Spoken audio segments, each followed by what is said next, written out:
Hi, how's it in the name of Jesus Christ? How you doing? It's your girl Karabo. I hope you're good. I hope you're peachy. I hope you're Stella. And I hope you're in a neat little bunch. If you're not, welcome to the party. Is that just not the story of our lives? Yes. Today is the 16th of Jan 2025, but it's actually the 15th of Jan. I've hopped over into the wee hours of the next morning because life happens and I'm busy.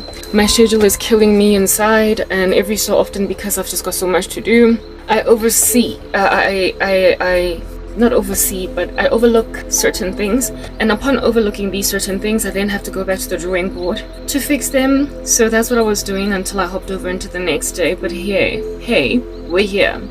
It is 3 minutes past, well, as at the time I started recording, now it's 7 minutes past midnight. So you can tell that it's actually really truly the 15th, and it's actually really truly Wednesday. But hey, it is what it is. The topic of the day is a sick, with a whole bunch of sickly emojis. You can go and gaze at them at your leisure. Yes, as dogs, and then a little dog over there.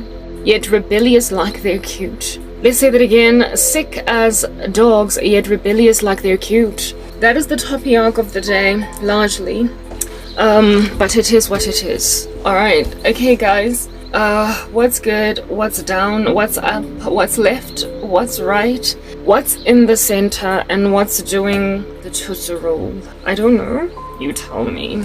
I am uncertain at this particular juncture as to what the issue is, but we're gonna try and address it. Yeah, I'm dreaming, of course. Like, I get so many dreams. But here's in, guys, I'm tired. Like, I say that in every video because literally it is an epidemic of every single day. It is an epidemic of every single day. I'm out of my mind with exhaustion. I'm bushed. Like, but at least my protective style is holding water, minus the lack thereof of baby hairs.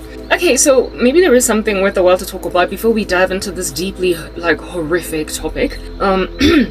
Yo, you know what? I don't know why people have extracted me out of society, because I deserve to be there. But you've done that anyway.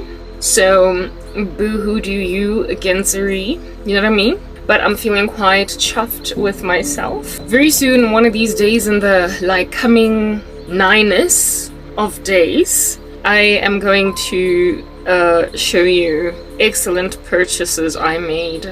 I got, like, you know, guys, they are dlalaring with us in the South Africa. I kid you not, they're dlalaring with us. South Africans, you are sick like dogs, and yet you are rebellious like you're cute. And I'm gonna talk about that right here, right now, right this moment. We're gonna address it. Listen, I'm poor, I'm broke. Life is a deadbeat. I don't know why that's even my life, but it is my life. I don't quite respect neither appreciate that I'm in this situation, but yes, I'm in it. Because nobody respects nor appreciates me, so I'm kept in it. But I just need to put this out there. This is nonsensical. Did I give you caveats? No, I didn't, okay? Let me throw the caveats out there, seeing as I'm back to doing caveats now. Say hello to the scripture of the day. Hallelujah. Is it not so cute out here swinging like an endearing child at the park, but unfortunately being gazed upon by a pedophile thereat? Stop gazing at the child, oh pedo. Just, like, don't do it. Anyway, whatever. I don't know what the scripture of the day is, but it's there somewhere, and it's swinging swimmingly. It's like, what's up, you know? I like it, and it probably has a lot to do with whatever the topic is. Okay, yeah, very well. Also, my captions down below, kindly look out for the fact that they are not always accurate, because I don't have the luxury to adjust them, to alter them, to do any kind of strange stuff with them, because I can incentive. You all have seen it fit to make sure I am maintained in this cray position. So, really and truly granted that I'm going nowhere, my content is not being taken up because you are saboteurs. Okay, I'm not gonna edit my content, not my content, what you might call this, my captions, but they're there because they're cute, and I'm trying to improve quality so as to make it clear that I am harassed by a dastardly country. Okay, very well. So those captions that are making you uneasy, allow them to not make you so uneasy. I'm not the one that's misspelling them. What else is a caveat that I can put out there? Yeah, I'm wearing application makeup. So because I'm wearing application makeup, it sometimes falls off. Like, you'll find it like chilling, like oblong and funny little angular spaces. For the larger majority, it kind of stays where it's supposed to be, so don't come at me with a flying kick. I'm not shape-shifting. Cool, we've already said that. Let's put it out there that we've said that, so let's move on. Now let's get into what I was talking about. Mzansi Afrika Desut, South Africa. Basically, Gimaswabi. Literally, I am sorry, I don't know what's good. One second. Yes, that's how you do it. That's how you clean yourself. That's how you remove scales from your eyes. That's how you give yourself clarity. I had to cleanse my lens, lest my lens gives me uncleansable vibes. South Africa has in I proper don't understand. You know, recently there was an altercation going to and from, like a tennis match between Donald Trump and the South African parliamentarians. And he was speaking about how it is that all of y'all with your BRICS alliance, no, I apologize, you're not going to go and undermine the thing that I'm doing here in America. As its president, when I take office, I'm going to sanction you just because you don't like us, because you're not going to go and threaten our reserve currency, our currency as the reserve currency of the world, just because you woke up one day and decided to. I'm going to throw you into some hot water and show you flames, therefore. Unless, of course, if you don't want me to wreak havoc in your life, because I can see that you're trying to wreak havoc in mine, and I'm going to stand back. Unless, of course, you give me your things, your people, give me your workforce, give me something to basically disincentivize me from harassing you with, yeah, get it, right? Whatever, like, sanction it, I'm doing it. That's what Trump recently said, and then some ignorant little lady there at Parliament was like, this man and his racism and his supremacist and his colonialistic mindset, get behind us all as South Africa, Satan. And I'm like, literally stop, cease and desist, a halt. Cease hostilities against yourselves, because the Satan in this particular regard is you. Lona le government lona exciting sense so don't be calling people that are putting stuff out there rightly as what they all put out there as the Satani, because it's you. Alright? This ignoramus are you calling Donald Trump because that's the only card that everybody pulls against Trump, right? That's the, like, literally, they can only ever pull the race card. They call him racist. The guy could be like, oh, the sky, the weather is gloomy today. What's going on? And just because he used the word gloomy, they be out you calling him racist even against the weather. Because why must everything be about color? No, it's dark outside because the trees are high. Everybody is always pulling the race card on Trump, because that's all that they can do. And so it is no wonder that South Africa also pulled it too and said, colonialism, you are white supremacy rubbish. Okay, whatever. I'm gonna now bring you a different vantage point so you can understand how full of thievery you are in this crazy country. You are full of thievery in this land, and the sad and disquieting thing about your thievery is that I don't even understand why you're so full of thievery, given that your currency is doing such a strange thing, right? It is horrific how lowly we are in comparison to other African countries in terms of the dollar rand exchange rate. But do you? Maybe that's why Cyril Ramaphosa wants to break away from relying on the dollar, because the dollar rand exchange rate right now is so horrific that, I mean, it's like crazy expensive for us to buy anything from the US or to contract using this reserve currency, because our currency is so ridiculous. Okay, yeah, our exchange rate is so ridiculous. Okay, literally there are countries in Africa where the dollar rand, where the dollar currency exchange rate is literally 2 to $1. Like, instead of 18 to $1, 16 to $1. Anyway, thanks to the dollar rand exchange rate, I'm enabled to even have this conversation to make this particular message thing. So, congra.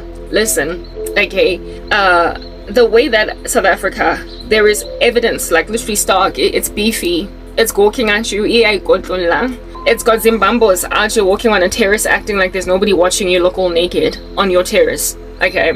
It's butt naked. How obviously obsequious and fawning your citizens are in the climate of a correctable circumstance, and also in the climate of a chosen ignorance and an economy that's crashing and burning unnecessarily amidst a batch of thieves, amidst a band of miscreants, amidst a dying population. So understand, I had to go. I had to leave. I just had to leave because everything was just so defeatist for me. Upon gazing at this country the other day, I spoke about how it is that even our education is lackluster in comparison to the rest of the planet. They're acting like South Africans are not smart enough to actually pass exams, and yet South Africa is actually producing human beings like Elon Musk. So they are deliberately messing up with our pass marks and messing up with how it is that we can do in school by putting the goalpost so low that all these low-hanging fruits of ridiculous grades are all that kids are gunning for. And so it looks like we're a dumb country until our people go international, until they leave, hop around in the diaspora, and then kill it so harsh, kill it so bad, and kill it so deep that it's clear that our country is literally sabotaging its own citizens. It's literally squashing its own thing that it's doing. Because if South Africans can kill it so horrifically in other countries, even against countrymen in those countries, it says that we are being set up for failure by our own little land. So now, let's have a conversation about literally all that, okay? All that which I'm out there just kind of highlighting. I'm putting it out there. What you're doing to your currency, you did it to yourself. It doesn't have to be that way.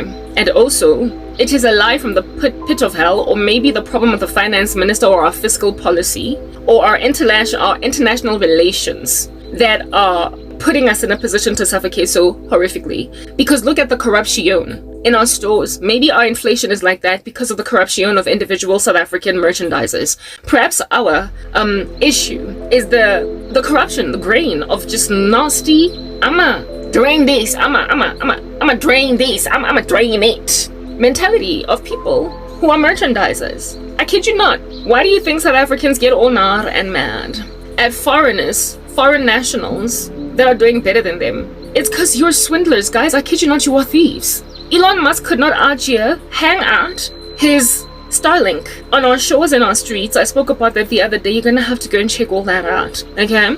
Because South African government was actually trying to swindle a portion for themselves, extort Elon Musk. Who does that? But now South Africa tried, okay? And maybe they thought because he was from our shore, he's got it in him. I don't know. Yeah. But that was a thing that happened over there with the Musk.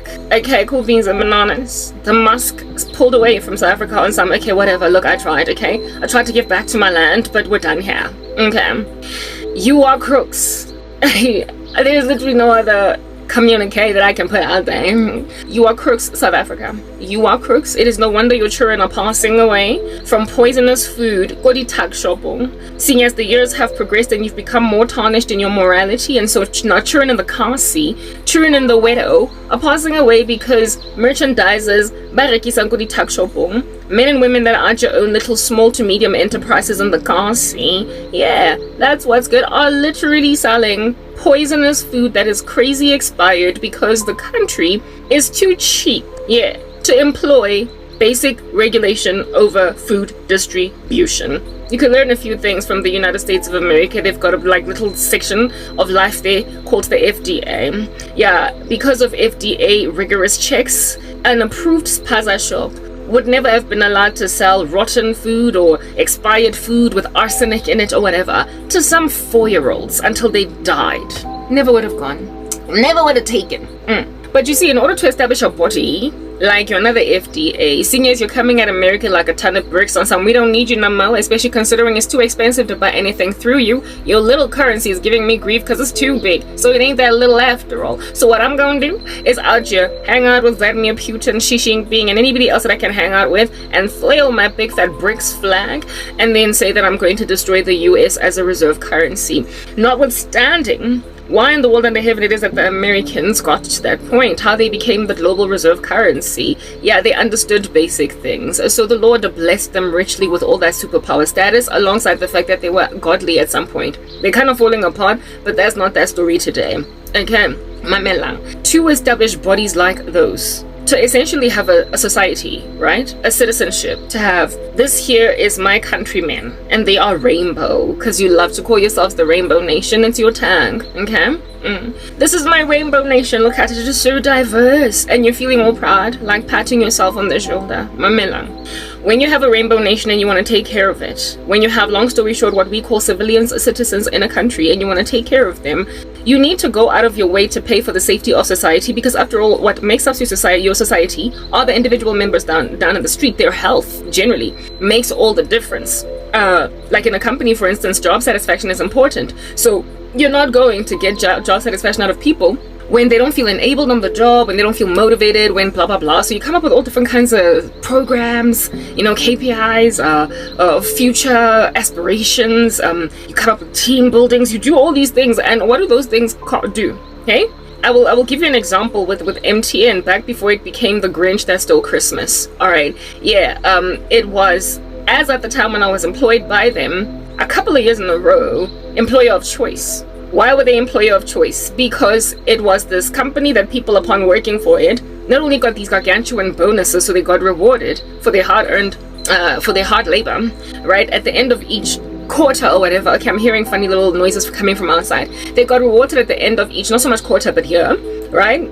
They also used to, they invested, they renovated the premises, the company, the offices were Lani. They were Lani. They hired or recruited what are called ergonomic specialists, people that enabled them to build their building in a way that would be most optimally pleasing to staff. Like, I don't know about you guys, like back in the day, like my mom, there are all these noises coming from outside, but anyway, I'm gonna ignore it. Back in the day, my mother worked for Liberty Life, and I remember she worked for Liberty Life when I was just a child, right? And one day, I was at her offices, like after school or something. You know how kids sometimes are out loitering, offices of parents. I was there in the office, and all I remember seeing was Liberty Life, like the memory that I have of Liberty Life as at that time. Okay, I have been inside Liberty Life. They ever since then did basically get with the program. They got with the program. But back then in the 90s, all I remember seeing was just this gray environment, brown, drabby, barely any windows, no sun, just a room that had, however, very bright lights inside, and everything was just squeezed. And the cubicles were like of where my mom worked with her colleagues. They were like high, and everybody was like, when you look left you saw gray, when you look right you saw gray. And the cubicles that thingy you could punch, like, using a little sticky thingy, you could punch in, so you could like basically stick your little piece of paper as a reminder to do whatever. And then they had their everything, their office building was giving, whoa, you're here for 8 hours a day, I can't believe it, like you don't sleep. That's what's good. Many moons later, when I would join Liberty Life as a learner, an intern in the learnership program, they had comprehensively refurbished the canteen. They had replaced the drabby walls with glass, so as to bring in a whole bunch of sunlight, natural light coming in, and the lighting, therefore, up tops that would illuminate the office was sort of kind of complementary with natural UV rays. Know what I'm saying? Yeah, it was like a scenic route, a scenic view that they had, when they were scanning on the periphery. Well, I mean, I didn't work at the head office, and I also can't really recall how they used to sit, but I would imagine they also likely refurbished their furniture and everything, but I just remember that it was a lot brighter. Their reception, their lobby was huger, it was bigger, and it had lots of silver, lots of lights, lots of glass, lots of open area. And then when you look on the inside, the first thing you saw was this bustling, beautiful canteen with a whole bunch of people being very happy there. Yeah, so when you were hanging out at the and they replaced their entry, like mobile kenang thing, with those like revolving doors, and there was again lots of glass as well, so you could see the outside world. They also planted a whole bunch of greenery on the outside, like shrubs and everything, in the entry hall, so as to make this look like some wonderful place to come and work every day. It's literally like a walk in the park to be an accountant in this place. An actuary is not an actuary until they walk past the shrubs. Yeah, so they used it up. They amped the situation, because behavioral psychologists and industrial psychologists out there recommended and let them know that literally it makes a huge difference. The person's work environment makes a massive difference on how does that they perform, their excitedness to be there, what makes them tick. It makes a huge difference. So as a company, invest, even though it might cost you a pretty penny, invest in basically making your building ergonomically pleasant to your staff. invest in good chairs, invest in a particular seating plan arrangement, invest in this kind of instead of these like pin it into walls next to people, make their seating arrangement more interactive so that they can have access to the popping heads of their colleagues right next to them, instead of them feeling isolated in literally this like silo inside this cubicle where you feel like you're working alone in this company all by yourself. The Bible, it is written therein, when Adam was out here hanging out with the animals, that man does not, it's not good for man to be alone. Therefore, God made a helper suitable for him. God made Eve suitable. Human beings eventually caught on to the fact that even when you want privacy and even when you want to focus on your job, it just, there is something dystopian about a lack of other company. And so a working environment is a lot more thriving, and you are able to essentially feel a lot more in camaraderie and in consensus on a common goal to achieve something for this mission that you all are on, when you can see other people doing exactly what you're doing right next to you. Literally, there is a science to it. It's spectacular when you think about the human psychology, right? And how it is that it worked like it worked swimmingly. Anyway, whatever. So they lowered the height of the cubicles. They lowered it so as to award access to Karabo's face on the left and on the right. Not only did they lower the height of cubicles so that you're not covered by this like thing, and then it's just like, and then when you have to talk to your colleague, you're like, John, what's going on? But he's like right next to you. They lowered it, right? So you can see each other's heads. And not only did they lower it, but they made it not transparent, because transparency is giving no privacy. I really do need space alone. But they made it as a translucent, you know, like when something is murky, you see their silhouette, but you can't see with crystal clarity another person on the other side. They made it a translucent structure, that a plasticky translucent structure that enables you to see all the fluid body movement of your colleague behind this plasticky thingy-mabobby on the side of you. And then of course you get to see their whole entire head as well, their whole entire head, sometimes even maybe their shoulders. And so it gives you a sense of privacy because you are demarcated by those two things, but you also have a sense of camaraderie and concert and an awareness of the fact that you're in a team working with each other. Literally, ergonomics is behind how you even sit in your offices. You're like, it's a thing. All right, cool beans and bananas, right? So when I first visited Liberty Life in the 90s, they hadn't quite done that. They hadn't invested in the ergonomic viability of a company's building in order to enable staff to feel right at home and to really just do their best and to feel a sense of camaraderie with each other, and to also minimize competitiveness, because you know those cubicles, they also create a sense of like, I'm alone in this thing. Yeah, well, you get my point. Still as a well, it's not really Zachal. There are still quite a few companies that got that whole thing going down. The banka, like, yeah, Go Netbank, where I used to work, it was low-key like that in the call center, and it was just rough. It was rough to work there. But just as I was resigning, they were doing a whole office refurbishment. Just as I was resigning, I worked for Netbank in the call center in 2003, 4, I was at Wits, and then 5, Liberty Life 6. I worked for Netbank in 2007. 2006, 7, yeah, because my ex and I started dating when 2006 at the end of the year, and my whole entire tenure working at Netbank, I was with him. So yeah, it was 2007.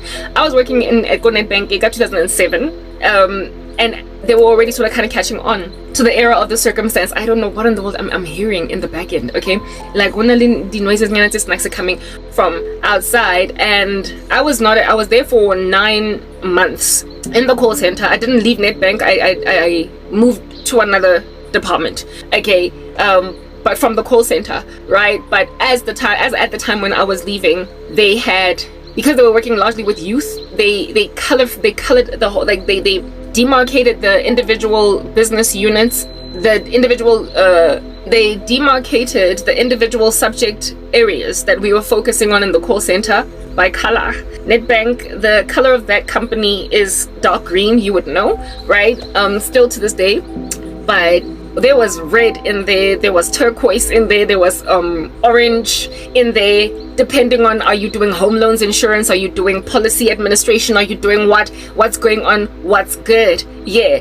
And it got the staff in the call center excited it got us excited when they were doing these renovations, right? Because the new department, when it was finished and those call center agents would have to move over there, everybody was curious on some, can I go see what's going on with how? And their desks looked so beautiful. It was so open plan. It was aerated. It was giving breezy. But I was still, by the time I left, I was still basically just kind of chilling in those sofa, old school, like tweed jacket looking type office environments. It was still kind of drabby where I was at, but they were coming to me.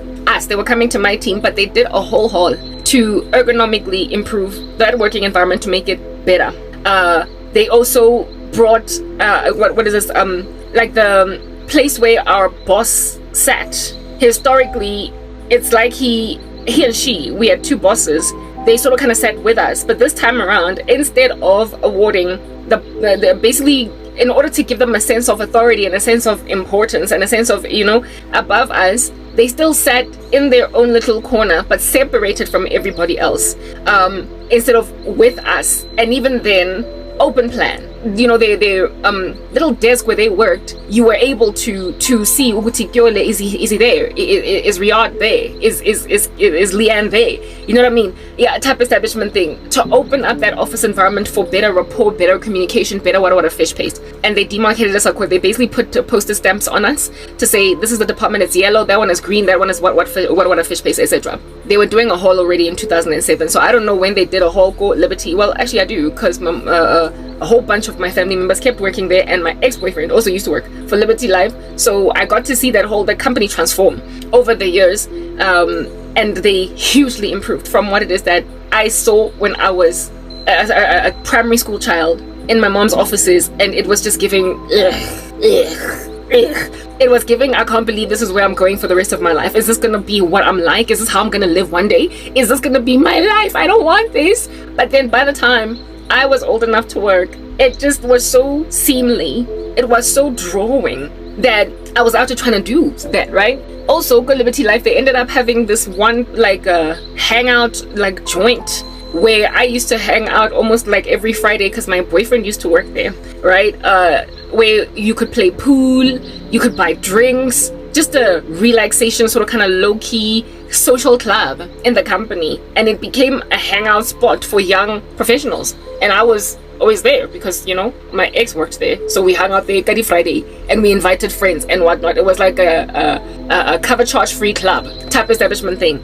Made you want to work for that company, made you covet working for that company, made you wish that you were one and the same. However, Liberty Life was separated between the main head office and then there was another place called Libridge, right? Just like MTN had Constantia and 14th Avenue. Libridge was just left. It was almost like a control in this experiment for ergonomics. Libridge was like the control group, or the one that gets the placebo, while the head office on this side was the one that was given the actual drug in this drug trial, or the one that was actually awarded the variable that can be tested in this hypothesis. So they left Libridge alone. They did not refurbish it. It was just what it was in the 80s. It was just what it was in the 90s. It was just this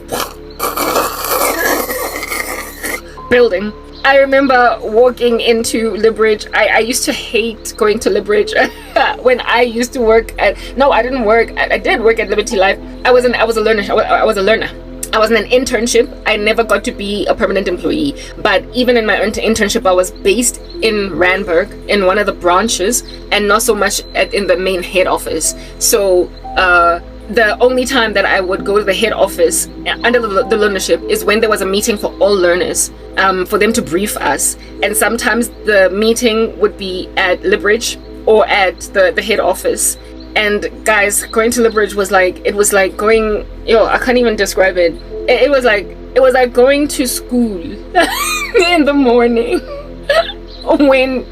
when you're just a kid. That going to school is just going through the modes. It's, you don't want to wake up, and then in the morning there's traffic, and then when you're playing on the school playground before the bell rings for school to start, you dread that school is starting, and all day long you look forward to after school. And then when after school happens, you can't wait to be far from school. That's what going to Libridge was like. It was just something that had to be done because it's part of life. But goodness, man, yes, like that. Everything about Libridge was dull. It was grey. It was drab. It was dark. The lighting, no windows. The building was made of solid concrete, like marble or something. And oh goodness, I hated Libridge. Oh, I hated Libridge. I hated Libridge. I don't know what they've ever since done to it.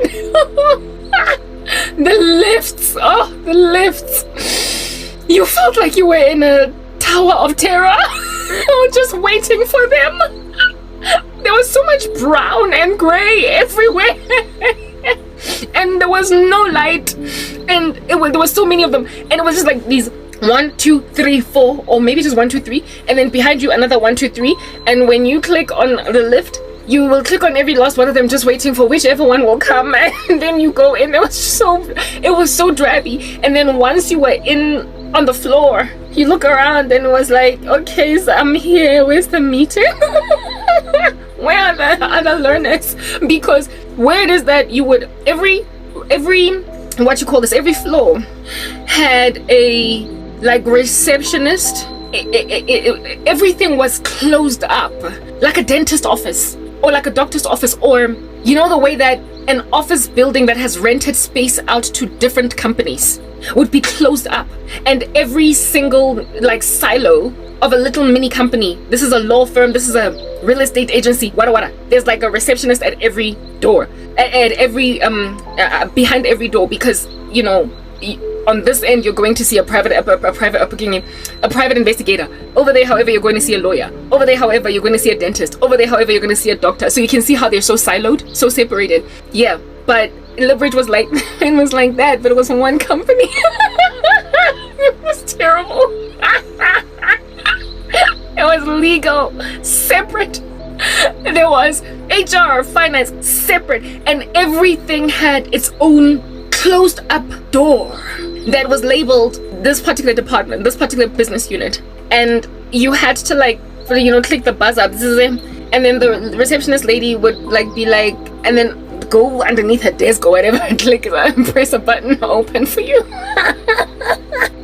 And then you go, hi Unjan, how are you? No, I'm good. I'm here for the meeting for the learners. Oh, okay. You go inside that hall, that door, and only then you see everyone that you expect to see. Only then do you start to putulucha. Only then do you start to feel like, oh, okay, I'm in the right place.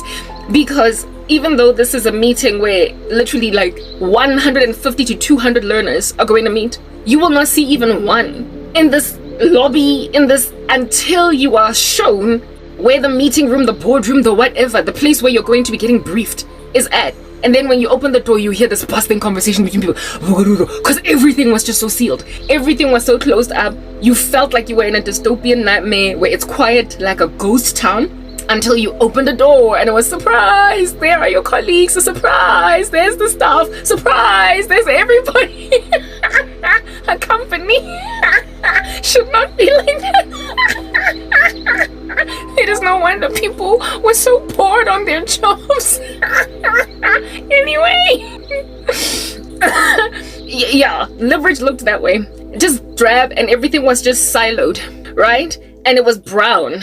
But the difference, like literally was called Libridge because of a bridge. It was across the bridge from the head office of Liberty Life. There's this other segment of us. This is the other section of our company. So there was a bridge that connected over a road, and like underneath it, that connected Libridge and the head office, Yako Liberty Life, Libridge as well. Like the main head office.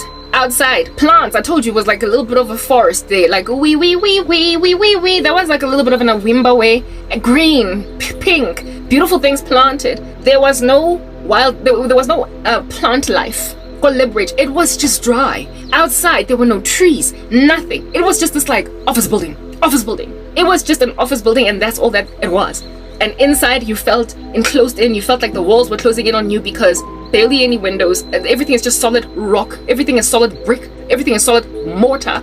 And when you go up these lifts, and then enter into the lobby area, you have to look all like just across this hall to read which department am I going to, where am I going to, and then once you can read on the glass that this is finance, then you're like zzz, and then they open for you.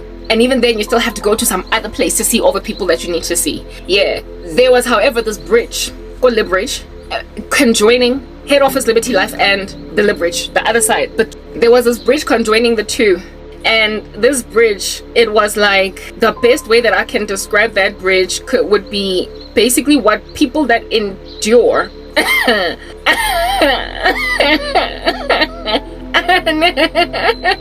near-death experience.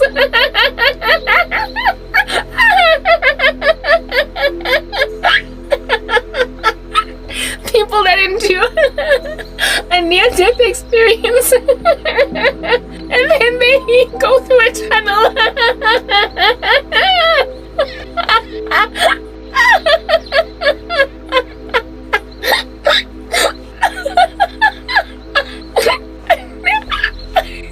If you've listened to near-death experience testimonies, people always speak about being in a dark tunnel. And then there is a light at the end of the tunnel.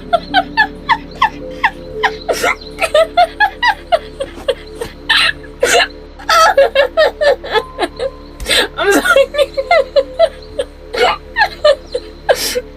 It was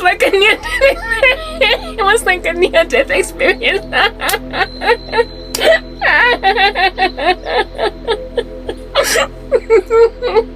It was like I had been killed and now I was going to heaven. I'm getting hot.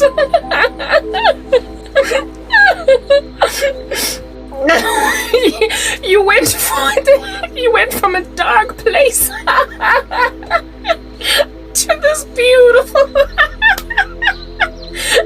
building conjoining the two companies, the same company, leaving Lib Bridge the building to go, leaving Lib Bridge the building, using the bridge to go to the head office. The main head office building was like a near-death experience. Literally, you got into a tunnel, a bridge, and on the other side there was light.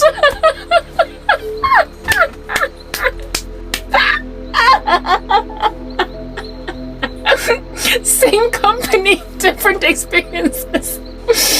So I have no idea how under heaven people that used to work based on Lib Bridge gained any motivation at all.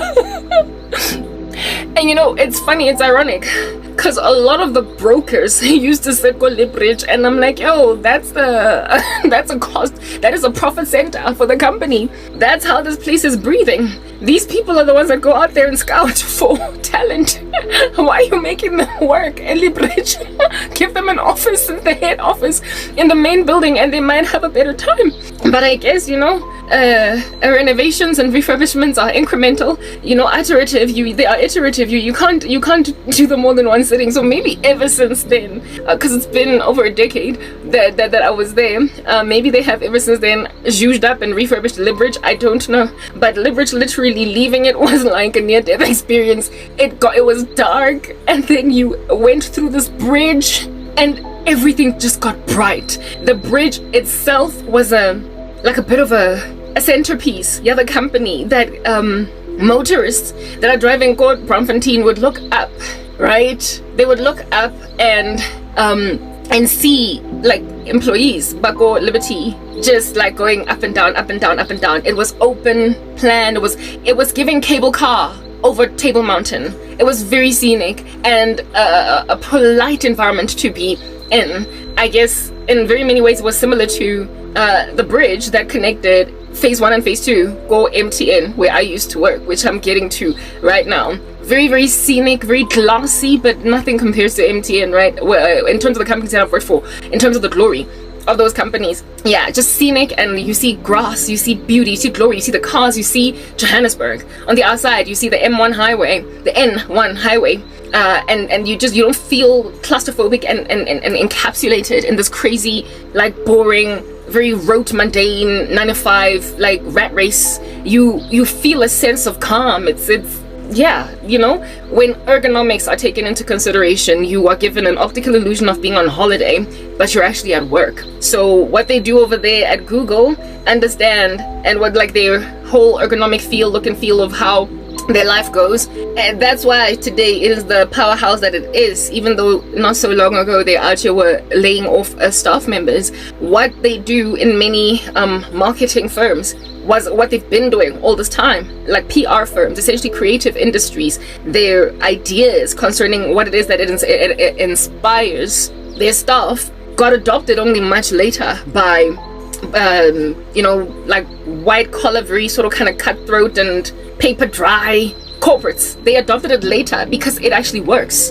It actually works to create a communicative environment for your staff. In other words, it transacts, it cooperates, it collaborates with people. It makes them feel at home. It makes them feel like part of the family type establishment thing. I mean, if you hate where you live, you're not going to be able to sleep at night, or you're not going to have joy at home. You're not going to find going back home restful. You're not going to find it an environment that enables you to find peace. So therefore, it necessarily must also apply that where you work, if you hate it, if you hate the building, if you hate where you sit, if you can't stand the dripping thing, you can't stand the colors, you are not going to be at ease in even doing your job. You will perpetually be, jostled in your core to move. You will be jostled in your center to move. Anyway, whatever. Cool beans and bananas. So that was the look and feel.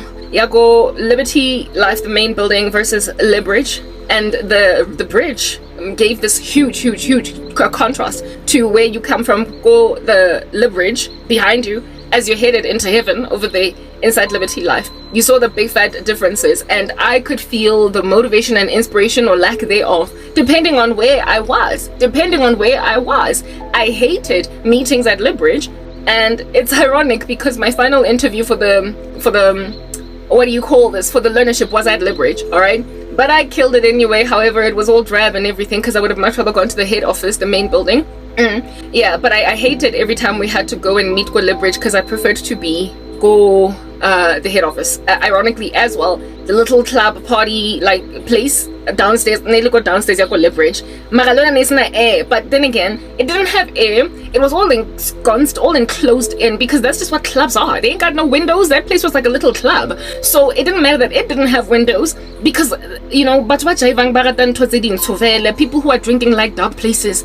But the rest of the office was not for that purpose. It was not for the purpose of being and laying down and resting at the end of the day. So no, you can't say that because a little party was downstairs from Libridge that it made the drabby thing that Libridge was all the more better. And my hope is that ever since then, Liberty Life has done something about that situation. Libridge. And if they haven't, then I'm gonna see like proper. It did not make sense. Maybe they were investing in their parking lot because they bought office space opposite to build a parking lot for staff, because they, as companies expand, you get more people, and you pay more people. More people are able to get cars and water, fish space, etc. So maybe they were busy expanding, building parking lots too much to focus on Libridge. But perhaps maybe today they have altered that situation and therefore made the working environment all the more better. But the point that I'm trying to make over there is that when you want your people to do a better thing, when you want your people to basically get with the program, and when you want to improve the overall prosperity of your organization or of your little thing that you're doing, your project, you invest in things that are cost centers. They are expensive. They are apparently basically it's like goodwill on a balance sheet of a company. It's kind of abstract and quantifiable only based on the opinions of men, and it's flaccid and it's fluffy, and it can it can influence the overall price that a company can sell for, if it is selling, or overall value or overall perception that the world can have concerning the product of this company, and so therefore increase its overall value according to never mind shareholders, but the perception of society in totality. It can, but it's flaccid, it's fluffy, and it can be eradicated by things like lawsuits against the company, scandals, corruption, all that jazz. Goodwill then falls out the window. But in a company that's actually really killing it and kicking it, winning all different kinds of awards, it can significantly ramp up the value of that company, just like property in a gentrified neighborhood. Okay? Ergonomics, basically look and feel, investing in brick and mortar, in improving your company and how it is that people experience it. It's like goodwill. You can't really quantify it. You can't put a true number on it. It may or may not work when you invest in certain strategies, but when it does work, it can significantly boost the overall value of your company. It is only basically the return of on your investment is only realized over time. It's 100% risk. It's just throwing literally all your ducks, not all your eggs in this one basket, hoping it gives, hoping that we did not just maverick spend. Well, not really maverick, because it was part of the company budget, but hoping that we did not just throw this into staff only for us to do the same as we did 10 years ago, only for us to hook up the same numbers year on year, only for us to. Yeah, it could essentially prove later on to have been just a whole waste of money, right? It could prove to have been just a whole waste of money, but it could also prove to be exceptionally beneficial, just like investing in that which can increase a company's goodwill, word of mouth, going a long way, and all other things, opinions, winning awards, striving to win awards as a company, that you can ramp up your clout in that particular regard. Okay, cool beans and bananas. Ergonomic investment in companies works because the company that I worked for how many years in a row was not only employer of choice, but it was also the top brand, the most visible brand, the most viewable brand in the world, never mind Africa, for many years in a row, right next to, up there with Coca-Cola, up there with IBM, up there, the most recognizable brands. And they for years they also won best brand for years, like in a row, because they invested in them people. They invested in ergonomics. When I started working at M10, I started working there in 2009. Remember I told you 2007 was when I was moving from call center agent to, my career skyrocketed quite quickly. I grew like weeds in my career. So when I say 2007, 2009, yeah, there was a huge difference in what I was doing professionally and my track. Okay, I was in the call center in 2007 and I was quite a strong professional by 2009. So in 2007 that's when the call center was actually refurbishing, fixing it up, judging it up, tweaking it, and I left to go and become a trainer, a facilitator in Hatfield, which was they were not gonna, the office building in Hatfield was similar to that, which would be like the office buildings that I make mention of, where it's one office building and there are 4 companies working there. We had a division, we had a component, we had a segment, Nedbank, Celtic Plaza in Hatfield, Pretoria. It was not a Nedbank building, it was a building that Nedbank was renting, and it was there for the training team for the Tshwane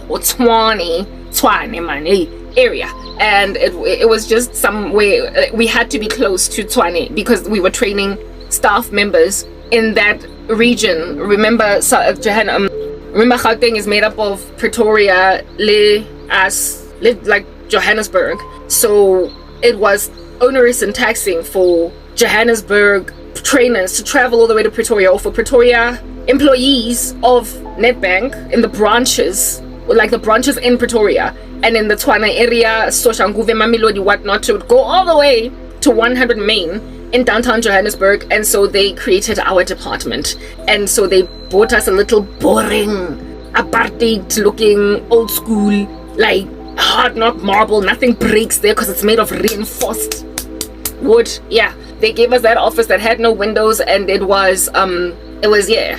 Ugh. And we didn't even have her, my boss she did not get a receptionist. She was like, for what? I don't need a receptionist. But there was a receptionist desk there because it was an office building of that nature. People would have to call us on the phone and be like, I'm outside, come open for me, or buzz, and we would hear, and one of us would stand up and go. There was no need for a receptionist. And where it is that we worked was just this like weird little place, but it had facilitator boardrooms, basically, where it is that we would train delegates and whatnot. Yeah, it was terrible. I hated it. It was but go 100 main. The trainers, Tsako Netbank, Nedili, some of them worked out of 100 main. And 100 main was exactly like Liberty, called Liberty Life. Just again, dry, dark building, barely any windows, concrete everywhere, browns, grays, and the lifts that are next to each other. The lifts were like next to each other, and inside the lift, claustrophobia, everybody's quiet, there's nothing going on. You feel like, I don't know what you're breathing. Yeah, it's just, if you are in there alone, you're scared. If you're in there alone, you're literally out of your mind, nervous, okay? The lifts that go 100 main were terrible, and that's where I got all my training. Basically, my the trainer, I experienced it, go 100 main. I hated 100 main. And then when you go outside, it's like Gandhi Square, busy, and it's like, hey, downtown Joburg. I don't know how anybody can work there. But some buildings there are really beautiful. Anyway, whatever. So 100 main was where I got my training. And 100 main was where some of my colleagues trained from. Some of my colleagues trained from 100 main, in the sense that they worked from there. People came to them, or they went to wherever it is across Johannesburg where they would need to go, type establishment thing. And it was just like Libridge. Nedbank had not, it was a Nedbank building. Nedbank had not invested in this building because, I mean, it's been here since the days of apartheid. Come on, relax. Like, it's reinforced wood, reinforced marble, and it's black and brown. It's perfect. It's office. But you would hate working at 100 main. That's like it. It was dark. You know how it is scientifically proven that people are happier in summer because the hours of daylight are longer. And so sun has this natural antidepressant effect of it. And in winter, necessarily the opposite is also true. In winter, people are prone towards depression because it's dark for longer, and it's also cold and whatnot, and people have to be indoors, wada. They can't see the sun, they can't go to the beach, they can't see as many colors in society, as much of the rainbow in society, because winter colors are absorbing of light. They are, you get my point. The other day I spoke about the spectrum and how when you mix all those colors together, you put them through a perspex rod, you get the color white of which is like the beyond and end all, the light of God. So the farther away from the light of God you divorce yourselves, basically the more you get into the brown hues, the maroons, the reds, the darker things become, the less God you see, the less light, the less healing you experience. Type establishment thing. So colors that are dull and drab are not conducive to a healthy working environment when maintained, like just all year long. Like when for 8 hours all year, it's like you're in winter at work. You're in a winter inside the office, even though it might presently be December, it might presently be September, it might presently be November, it might presently be January or February, because guess my boss, but you're in Tago officing, because look at your building. It was winter all year long at 100 main. And I would say thank God that I didn't work at 100 main. If I worked at 45 West or what, but I didn't work in Sandton, I didn't work in Rivonia. I wish I did. I think it's go Hatfield, which was terrible. It was just like 100 main, only like in a much smaller scale. It was the same thing. Oh goodness, like the training rooms were better though in Hatfield. I would have to say that. Go 100 main, everything was just so brown. The carpet, everything, like the blinds, like kill me. The only thing aerating that place was the aircon. There was no actual air that you could bring in through just opening a window. But then again, if you open a window, you might get the exhaust fumes of all the buses at Gandhi Square, so not gonna work. But you get my point. 100 main was drabby like that, but Nedbank had its own version of Liberty Life head office.